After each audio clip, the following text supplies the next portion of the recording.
नमस्कार, मैं हूं आशुतोष और आप देख रहे हैं सत्य हिंदी। सत्य हिंदी के विशेष कार्यक्रम श्रवणगढ़ की खरी खरी में आपका स्वागत है। यह हमारा वो कार्यक्रम है जिसमें देश के जाने माने पत्रकार संपादक श्रवणगढ़ जी अपनी तीखी टिप्पणी करते हैं मौजूदा राजनीतिक माहौल पर और उनकी तीखी टिप्पणियों से न तो सत्ता पक्ष बचता है न विपक्ष और दोनों ही तिलमिला के रह जाते हैं। आज फिर मुखातिब होंगे श्रवण जी से और जानेंगे कि जो लाल किले के पास जो ब्लास्ट हुआ है उसके खतरनाक संदेश क्या है। दरअसल लाल किले ब्लास्ट में जो सबसे खतरनाक बात यह है कि उसमें पढ़े लिखे एमबीबीएस डॉक्टर्स का इन्वॉल्वमेंट पाया गया है। पढ़े लिखे एमबीबीएस डॉक्टर्स का इन्वॉल्वमेंट यानी एक ऐसा मॉड्यूल जिसमें आतंकवादी थे वो सारे लोग जो बेहद पढ़े लिखे थे, प्रोफेशनल्स थे, डॉक्टरी के पेशे में थे और उसके बावजूद उन्होंने इतने बड़े हादसे को जन्म दिया जिनमें 1 दर्जन से ज्यादा लोगों की जानें गई और अभी पूरी पड़ताल जारी है। पूरे षड्यंत्र का खुलासा होना बाकी है। इसी के साथ साथ अल फलाह यूनिवर्सिटी पर भी कार्रवाई हुई है। उनके जो मालिक है, वाइस चांसलर है, उनको भी गिरफ्तार किया गया है। हालांकि उनके ऊपर एनफोर्समेंट डायरेक्टरेट के तहत कार्रवाई हुई है। अभी तक उनके ऊपर आतंकवाद को लेकर कोई चीज सामने नहीं आई है। और इस घटनाक्रम की वजह से अरशद मदनी जो बड़े नेता है मुसलमान समुदाय के, उन्होंने बड़ी तीखी टिप्पणी की है और उन्होंने एक तरीके से ये बताने की कोशिश की है कि किस तरीके से अल फलाह यूनिवर्सिटी को भी टारगेट किया जा रहा है। उन्होंने यहां तक कहा कि ममदानी जो न्यूयॉर्क के गवर्नर मेयर हो सकते हैं, लंदन में एक मुसलमान मेयर हो सकता है, लेकिन भारत में नहीं हो सकता। कहीं ना कहीं वो इस ओर भी इशारा कर रहे हैं कि दरअसल भारत में किस तरीके से मुस्लिम समुदाय को टारगेट किया जा रहा है। अगर इन दोनों घटनाक्रम को हम जोड़कर देखें तो एक बहुत ही कॉम्प्लेक्स स्थिति हमारे सामने आती है। कश्मीर के ऊपर भी जो टिप्पणी है, जो भारत के अंदर जो मुस्लिम समुदाय है उसके ऊपर भी टिप्पणी है और आतंकवादी जो घटना हुई है उस पर भी एक टिप्पणी है। ये बहुत ही गंभीर मसला है, इसलिए श्रवण जी से जानेंगे कि इस घटनाक्रम को कैसे देखते हैं और उसमें जिस तरीके से व्हाइट कॉलर यानी पढ़े लिखे लोगों का इन्वॉल्वमेंट दिखाई पड़ रहा है वो क्या संदेश देता है। सर, 10 नवंबर को जो ब्लास्ट हुआ उसके बाद जिस विषय पर हम बात कर रहे हैं उस पर बातचीत ही नहीं हुई कहीं भी, किसी भी कॉर्नर पर नहीं हुई, किसी मीडिया में नहीं हुई, चैनलों में बहस नहीं हुई। और बहुत इम्पोर्टेंट मसला है ये। 2 चीजें हैं कि एक तो वाइट कॉलर टेररिज्म नाम के शब्द का भारत में उदय हुआ। दूसरा ये हुआ कि उस टेररिज्म के शब्द के साथ अल्पसंख्यक समुदाय का नाम जुड़ा हुआ है। तीसरा ये कि वो भारत में पैदा हुआ, सीमा पार से नहीं आया। और चौथा ये कि उस पूरे जो घटनाक्रम चल रहा है 10 नवंबर के बाद से, उसका जो प्रभाव है देश में धार्मिक ध्रुवीकरण में कैसे किया जा रहा है और एक बड़ी कम्युनिटी को आइसोलेट करने में वो कैसे इंस्ट्रूमेंटल साबित हो रहा है, और कश्मीर घाटी पर इसका सबसे बड़ा असर क्या हो रहा है। ये बहुत ही गंभीर मसले हैं कि आज इतने 15 दिन हो गए तो हमको लगा कि ये एक ऐसा मुद्दा है इस पर बात करना चाहिए कि ये इसके कारण जो दिक्कतें पैदा हुई हैं या होने वाली हैं या दिख रही हैं। देखिए, सबसे बड़ा जो इसका असर हुआ है, जो मैं देख रहा हूँ, जो पढ़ रहा हूँ, वो देश के जो लाखों मुस्लिम बच्चे हैं जो पढ़ लिख कर मेन स्ट्रीम में, देश की मुख्य धारा में शामिल होना चाहते हैं, अपने कैरियर को बदलना चाहते हैं, और एक जो इमेज है उनकी जमात की, पंचर वाले का लड़का या पंचर वाला, एक इमेज की वो सुबह उठाकर टिफिन उठाकर जा रहा है किसी टायर की दुकान पर या पंचर, उससे जो बाहर निकलकर वो एक इमेज बनाना चाहता है, उस पर इस घटना का कितना बड़ा असर हो रहा है या हो सकता है। दूसरा ये कि जो बहुसंख्यक समाज के सेकुलर हैं, धर्मनिरपेक्ष लोग हैं, और जो माइनॉरिटी कम्युनिटी के जो सेकुलर हैं, मतलब बहुसंख्यक समाज के सेकुलर हमेशा आगे बढ़कर इस तरह की मॉब लिंचिंग की घटना हो या अखलाक का कोई मामला हो तो कैसे आते हैं सड़कों पर। और वैसे ही मुस्लिम समाज के जो सेकुलर लोग हैं उनके लिए कितना बड़ा सदमा है ये जो पूरा का पूरा मामला हुआ कि वो कैसे क्या डिफेंड करें, मतलब कैसे करेंगे, उनकी आवाज कैसे निकलेगी। ये जो पूरा का पूरा वाकया हुआ है, अनफोल्ड जो हो रहा है, वो एक बहुत चिंताजनक है। तो मैं ये कह रहा था कि चिंताजनक जो मैंने शुरू में भी कहा वो ये है कि ये जो टेरर का जो नया फेस है जो हम देख रहे हैं वो देश में पैदा हुआ और वो ओरिजिनेट हुआ मेडिकल कॉलेजेस से, जो कि बहुत, जहाँ आपने कहा और हम देख भी रहे हैं कि कैसे मेडिकल कॉलेज के 4 डॉक्टर्स इसमें इन्वॉल्व पाए गए। अब ये इसमें देखिए जो इसका मुख्य आरोपी है वो दक्षिण कश्मीर के पुलवामा का जो डॉक्टर है, वहाँ का एक डॉक्टर है। और जो 2 डॉक्टर जो जम्मू कश्मीर पुलिस ने पकड़े, गिरफ्तार किए, वो फरीदाबाद की जो यूनिवर्सिटी है, मेडिकल कॉलेज है, अल फला मेडिकल कॉलेज, उनके 2 डॉक्टर्स हैं। और इनका जो संबंध पाया गया है वो जैश ए मोहम्मद से जुड़ा हुआ जो टेरर मॉड्यूल है उसके ये सदस्य बताए गए। अब हम इस मुद्दे पर बात नहीं कर रहे हैं, हम ब्लास्ट पर बात नहीं कर रहे हैं। हम ब्लास्ट के कारण जो चीजें पैदा हो रही हैं और वो एक हथियार के तौर पर कैसे उनका उपयोग अब हो रहा है या किया जा रहा है, और जी। उसका असर कश्मीर पर सबसे ज्यादा कैसे हो रहा है, कश्मीर के बच्चों पर कैसे हो रहा है, और जो उन बच्चों पर जो देश के अलग अलग हिस्सों में पढ़ रहे हैं, क्योंकि ये पूरे एपिसोड की कनेक्टिविटी चूंकि कश्मीर से निकली है तो उसका असर भी पूरा का पूरा कश्मीर पर गिर रहा है। आप देखें कि अगर आपको याद हो, मुझे तो याद है, मैंने लिखा भी है काफ़ी, 2019 के पुलवामा एपिसोड के बाद देश भर में कश्मीरी लोगों पर, कश्मीरी बच्चों पर, कश्मीरी व्यापारियों पर बहुत तरह के हमले हुए थे और उनको वापस भेजने के लिए आक्रमण किए गए कि go back to Kashmir, your home.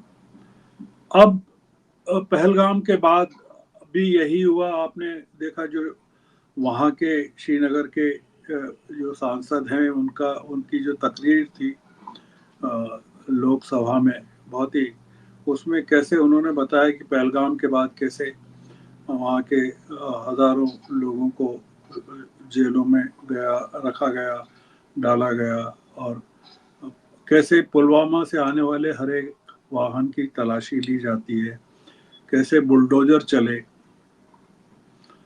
अब हम जो बात कर रहे हैं कि रेड फोर्ट के ब्लास्ट का जो असर है वो क्या, कितना उसका मैग्नीट्यूड क्या है, हम समझ नहीं पा रहे हैं या हमको कोई एक्सप्लेन नहीं करना चाहता है। अब जैसे जम्मू के कटरा में एक Shri Mata Vaishno Devi institute of medical excellence है। अब वहाँ जो एडमिशन्स हुए मेडिकल में, उसमें 90% बच्चे जो हैं कश्मीर के हैं। और ये जो राइट विंग ऑर्गेनाइजेशंस हैं, जो दक्षिणपंथी ऑर्गेनाइजेशंस हैं, उन्होंने मांग की है कि ये जो ये डोनेशन तो वैष्णो देवी को पूरा हिंदुओं का आता है, ये सब है, तो ये पूरे के पूरे एडमिशन्स कैंसिल किए जाएं, क्योंकि ये एक पर्टिकुलर कम्युनिटी को रिप्रेजेंट कर रहे हैं, 90% मेजोरिटी जो है। और मांग की गई है कि वो हिंदुओं के लिए सीट्स रिजर्व की जाए। ये पहला इंडिकेशन है कि जो बड़ा इंडिकेशन है। और हम लोगों ने गौर नहीं किया। लेफ्टिनेंट गवर्नर जो हैं जम्मू कश्मीर के मनोज सिन्हा जी, सिन्हा। उनको मनोज सिन्हा जी, उनको एक मेमोरेंडम दिया अभी 20 तारीख को, 22 तारीख को। और किसने दिया? जम्मू कश्मीर विधानसभा में अपोजिशन के नेता ने, सुनील जो भी हैं, सुनील गुप्ता है, सुनील जो भी हैं, उन्होंने दिया। और उन्होंने मांग की। इसमें मुद्दा ये है कि उन्होंने एक्सेप्ट कर लिया मेमोरेंडम, जो लेफ्टिनेंट गवर्नर है। और इसको लेकर वहाँ की पॉलिटिकल पार्टीज बहुत एजिटेटेड है। और वो मेमोरेंडम यही है कि ये हिंदू प्रतिष्ठान है, ये डोनेशन से, हिंदुओं के डोनेशन से इसका चलता है। और इसमें ये जो एडमिशन्स हैं इनको कैंसिल किया जाए। मैं ये एक रिपोर्ट पढ़ रहा था सफवत जरगार की, इसमें स्क्रॉल में। और उसमें एक देश के अलग अलग हिस्सों में जो कश्मीर के बच्चे पढ़ रहे हैं, उनको लेकर उनके जो पेरेंट्स हैं कश्मीर में, वो बहुत ज़्यादा चिंतित हो गए हैं। वो उनको आगाह कर रहे हैं कि तुम चुप रहो, मौन रहो, किसी से बात मत करो, घटना के बारे में कुछ जिक्र मत करो। और उनको वापस बुला रहे हैं कि तुम वापस आ जाओ, अपने पढ़ाई छोड़कर, अपना तमाम चीज़ें छोड़कर। मतलब जो व्यापार कर रहे हैं या नौकरी कर रहे हैं, उनके वो भी डरे हुए हैं। जैसा मैंने जिक्र किया, जो पुलवामा के बाद जो हुआ था या पहलगाम के बाद हुआ था, एक जो चीज और जो सामने आई है वो ये आई है कि ये इसी रिपोर्ट में, स्क्रॉल की रिपोर्ट में, कि जम्मू कश्मीर के एक संगठन ने दावा किया है कि देश भर में जितने बच्चे पढ़ रहे हैं कश्मीर के, उनकी प्रोफाइलिंग हो रही है। मतलब उनकी हर एक की प्रोफाइल तैयार की जा रही है। और उनका मतलब उनको, उन पर नजरें, एस्पेनॉज हो रहा है। और वो शक के दायरे में आ गए हैं। उनसे कई जगह पूछताछ की जा रही। मैं जो फोकस में ये कह रहा हूँ कि एक घटना का कितना बड़ा इम्पैक्ट हो रहा है, और वो हम लोगों की नज़र से या देश की नज़र से में क्यों नहीं आ रहा है, बातचीत में क्यों नहीं आ रहा। दक्षिण कश्मीर के कार्यक्रम में मुख्यमंत्री उमर अब्दुल्ला ने कहा, अभी कुछ 2-4 दिन पहले ही शायद कहा, कि ऐसे हालातों में कोई भी पेरेंट जो है घाटी का अपने बच्चों को बाहर नहीं भेजेगा। अब आप बताइए कि प्रदेश का चीफ मिनिस्टर जो है वो अपनी पॉपुलेशन को लेकर, उन्होंने और भी बहुत सारी बातें कही हैं, मतलब। पर मैं केवल एक जो क्रक्स है उनके भाषण का वो बता रहा हूँ आपको। आप अगर सोचें कि पिछले साल मुझे जो दिल्ली के दंगे हुए थे 2020 में, और उनके जो आरोपी जेलों में बंद हैं, उमर खालिद है और तमाम लोग हैं, उनके खिलाफ जो पहले चार्जशीट थी, उसको अगर आप गौर करें तो जो इनिशियल चार्जेस वगैरह थे वो तो ये थे कि ये सरकार को ओवरथ्रो करना चाहते हैं, आतंक, दंगे फैलाना चाहते हैं। अब जो नया जो आरोप लगाया गया है सुप्रीम कोर्ट में, वो ज़्यादा खतरनाक है। और वो ये कह रहा है कि उनकी जमानत का ये कहकर विरोध किया गया है कि बुद्धिजीवी जब आतंकी बनते हैं तब अन्य आतंकवादियों से ज़्यादा खतरनाक हो जाते हैं।